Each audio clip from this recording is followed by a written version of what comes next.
بسم اللہ الرحمن الرحیم۔ نبی کریم صلی اللہ علیہ وسلم پر لاکھوں کروڑوں درود و سلام اور تمام اہل اسلام کو ربیع الاول کا مہینہ مبارک ہو۔ ناظرین گرامی، آج ہم بات کرنے جا رہے ہیں ابو عبداللہ حضرت بلال حبشی رضی اللہ تعالی عنہ کی۔ افریقی نسل کے اولین مسلمانوں میں سے ہیں جو محسن انسانیت حضرت محمد صلی اللہ علیہ وسلم کے دستے مبارک پر مشرف با اسلام ہوئے اور سابقون الاولون اصحاب نبی صلی اللہ علیہ وسلم میں ان کا شمار ہوا۔ آپ کے والد کا نام ربا اور والدہ محترمہ حمامہ تھیں۔ ان کے والدین بنیادی طور پر افریقہ کے خطے حبشہ سے، جسے آج کل ایتھوپیا کا ملک کہا جاتا ہے، وہاں کے رہنے والے تھے۔ حضرت بلال کی پیدائش مکہ مکرمہ میں ہوئی۔ امت مسلمہ میں معزن نبوی ان کی اول و آخر شناخت ہے۔ حضرت ابو بکر صدیق رضی اللہ تعالی عنہ نے خرید کر آزاد کیا اور پھر ساری عمر جوار نبوی صلی اللہ علیہ وسلم میں بسر کی۔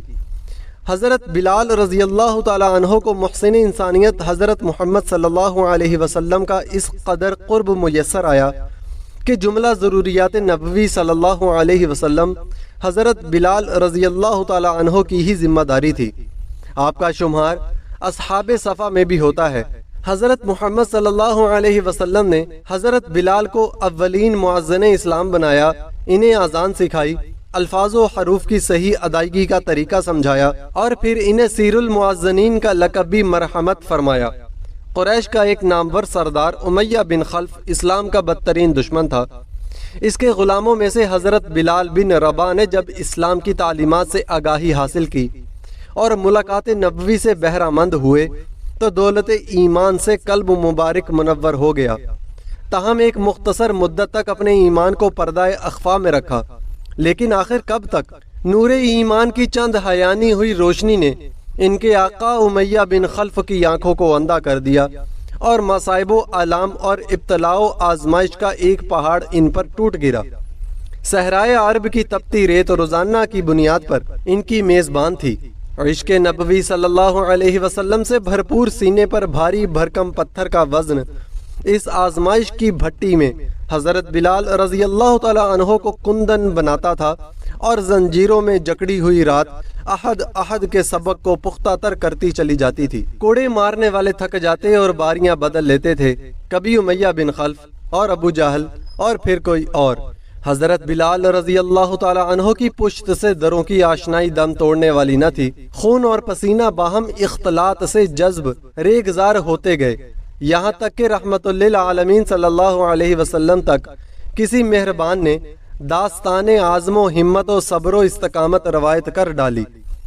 حضرت محمد صلی اللہ علیہ وسلم نے حضرت ابو بکر صدیق رضی اللہ تعالی عنہ کو روانہ کیا۔ انہوں نے امیہ بن خلف کو شرم دلانے کی ناکام کوشش کی اور پھر ایک مشرک حبشی لیکن صحت مند غلام کے عوض حضرت بلال کو خرید کر آزاد کر دیا۔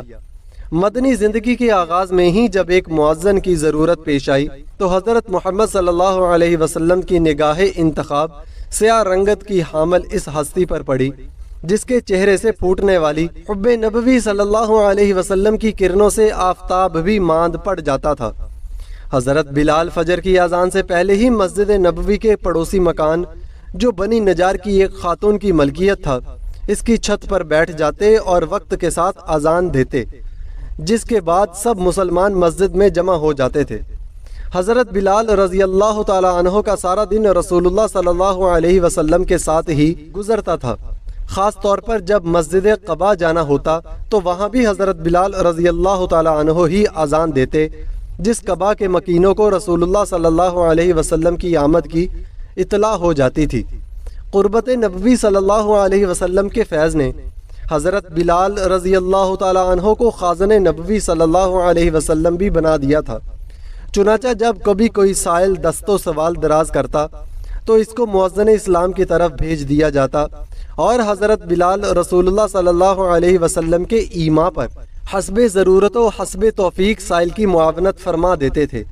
کچھ لوگوں نے حضرت بلال رضی اللہ تعالی عنہ کے تلفظ پر اعتراض کیا کہ وہ شین کو سین کہہ کر ادا کرتے ہیں، لیکن ان کا اعتراض بارگاہ رسالت کی جانب سے مسترد کر دیا گیا۔ ایک بار رسول اللہ صلی اللہ علیہ وسلم نے پوچھا، بلال ایسا کیا عمل کرتے ہو کہ میں نے جنت میں تمہارے قدموں کی چاپ سنی ہے۔ حضرت بلال رضی اللہ تعالی عنہ نے جواب دیا کہ جب بھی وضو کرتا ہوں 2 رکعت تحیت الوضو کے ضرور پڑھ لیتا ہوں۔ ہجرت کے بعد حضرت بلال نے رفاقت نبوی صلی اللہ علیہ وسلم کا حق ادا کیا اور غزوہ میں شامل رہے، خاص طور پر غزوہ بدر میں اپنے سابق آقا امیہ بن خلف کو قتل کیا۔ دربار رسالت میں اس سے بڑھ کر اور کیا پذیرائی ہو سکتی ہے کہ فتح مکہ کے موقع پر کبار اصحاب رسول اللہ صلی اللہ علیہ وسلم اور سرداران قریش کے درمیان میں سے آپ کو ہی حکم اذان ملا اور حضرت بلال نے خانہ کعبہ کی چھت پر چڑھ کر اذان دی، جو اس شہر اور اس گھر میں طلوع اسلام کے بعد پہلی اذان ہی نہ تھی بلکہ اعلان فتح تھا۔ ایک پسے ہوئے طبقے کے فرد کی محض تقوی کی بنیاد پر اس قدر عزت و افضائی صرف دین اسلام کا ہی خاصہ ہے۔ وصال نبوی صلی اللہ علیہ وسلم کا سانحہ کل اصحاب رسول اللہ صلی اللہ علیہ وسلم کے لیے بلا عموم، جبکہ حضرت بلال رضی اللہ تعالی عنہ کے لیے بالخصوص جاں بلب تھا۔ مدینہ شہر کا گوشہ گوشہ آپ کو رسول اللہ صلی اللہ علیہ وسلم کی یاد دلاتا تھا، چنانچہ آپ لشکر اسامہ بن زید کے ساتھ ملک شام کی طرف سدھار گئے اور اذان دینا بند کر دی۔ ایک بار جب حضرت عمر رضی اللہ تعالی عنہ نے بیت المقدس فتح کیا تو ساتھیوں کے بے حد اصرار پر امیر المومنین حضرت عمر رضی اللہ تعالی عنہ نے حضرت بلال سے اذان کی درخواست کی کہ جس کو آپ نے قبول فرمایا۔ ایک بار آپ دمشق سے محو استراحت تھے کہ خواب میں زیارت اقدس صلی اللہ علیہ وسلم ہوئی۔ استفسار کیا کہ بلال ہمیں ملنے کیوں نہیں آتے؟ بیدار ہوتے ہی آقائے دو جہاں کے شہر کا قصد کیا اور روضہ رسول صلی اللہ علیہ وسلم کی زیارت کی۔ مدینہ طیبہ میں حسنین کریمین شفیقین سے ملاقات ہوئی تو انہیں بے حد پیار کیا اور ان کی بلائیں لیں۔ شہزادوں نے اذان کی فرمائش کی تو یہ کیسے ممکن تھا کہ آقا کے نور نظر لخت جگر کی فرمائش کو حضرت بلال رضی اللہ تعالی عنہ جیسے محبان رسول پوری نہ کرتے۔ جب اذان کی دوسری شہادت پر پہنچے اور حسب عادت منبر کی طرف نظر اٹھائی تو رسول اللہ صلی اللہ علیہ وسلم موجود نہ تھے، روتے روتے بے ہوش ہو گئے۔ دوسری جانب جس کے کانوں میں صدائے بلالی پہنچی، دور نبوت کے مناظر تازہ ہوتے گئے اور مرد و زن اپنے گھروں سے نکل کر آنسوؤں کی لڑیوں کے ساتھ مسجد کی طرف ایسے کھینچے چلے آئے جیسے مقناطیس کی طرف لوہے کے ذرات چلے آتے ہیں۔ یہ حضرت بلال رضی اللہ تعالی عنہ کی زندگی کی آخری اذان تھی۔ 20 محرم ہجرت کے 20ویں سال مہتاب عشق نبوی صلی اللہ علیہ وسلم زوال پذیر ہو گیا۔ انا للہ و انا الیہ راجعون۔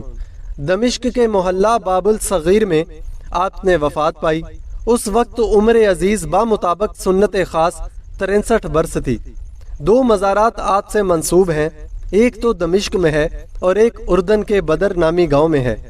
اعلان نبوت کے وقت حضرت بلال 30 برس کے تھے، بقیہ 33 برس کچھ نہ کیا سوائے صحبت نبوی صلی اللہ علیہ وسلم کے۔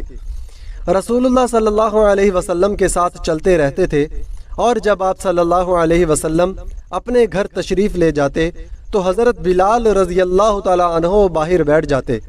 انتظار کے لمحات طویل ہوتے یا مختصر، آپ صلی اللہ علیہ وسلم جب گھر سے باہر نکلتے تو حضرت بلال آپ کی معیت میں پھر پیچھے پیچھے چل پڑتے۔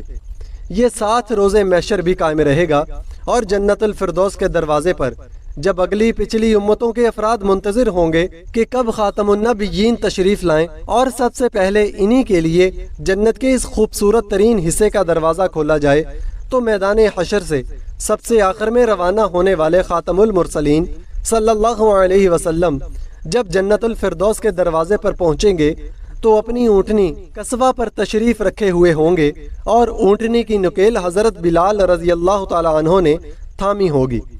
آپ صلی اللہ علیہ وسلم ہی جنت الفردوس میں سب سے پہلے داخل ہوں گے، لیکن عملاً حضرت بلال قصبہ کی نکیل تھامے وہ اولین فرد ہوں گے جنہیں جنت کے اس اعلیٰ ترین درجے میں سب سے پہلے داخلے کا شرف حاصل ہوگا، جبکہ جنت کی حوروں میں سے بھی سب سے زیادہ حسین و جمیل حور آپ کی قسمت میں لکھی گئی ہے۔ حضرت بلال رضی اللہ تعالی عنہ قرآن مجید کی اس آیت کی عملی تصویر ہیں۔ اللہ تعالیٰ کے نزدیک زیادہ عزت والا وہ ہے جو زیادہ تقوی والا ہے۔ کہنے کو سب مذاہب انسانیت کے مذاہب ہیں، لیکن ہندوؤں نے انسانیت کو 4 ذاتوں میں تقسیم کر رکھا ہے۔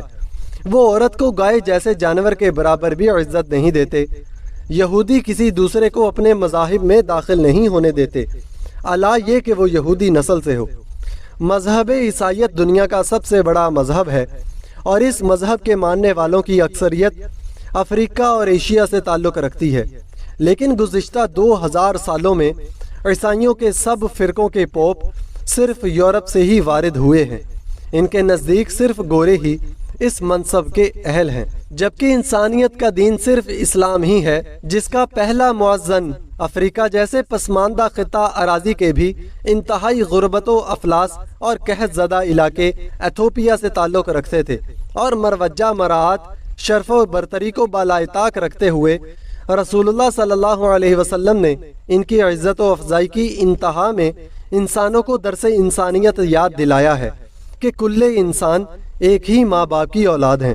طلوع اسلام کا صرف ایک کردار حضرت بلال رضی اللہ تعالی عنہ نے دنیا کے پسے ہوئے اور محرومی کا شکار طبقوں کو کس طرح اعتماد نفسی عطا کیا ہے، اس کا جواب الفاظ میں دینا ممکن ہے۔ اللہم صلی علی سیدنا و مولانا محمد وعلی آل سیدنا و مولانا محمد وبارک وسلم وصلی علیہ۔ ناظرین گرامی، اگر یہ ویڈیو آپ کو اچھی لگی تو برائے مہربانی ویڈیو کو لائک کریں، دوستوں کے ساتھ شیئر کریں اور ہمارے چینل کو سبسکرائب کریں۔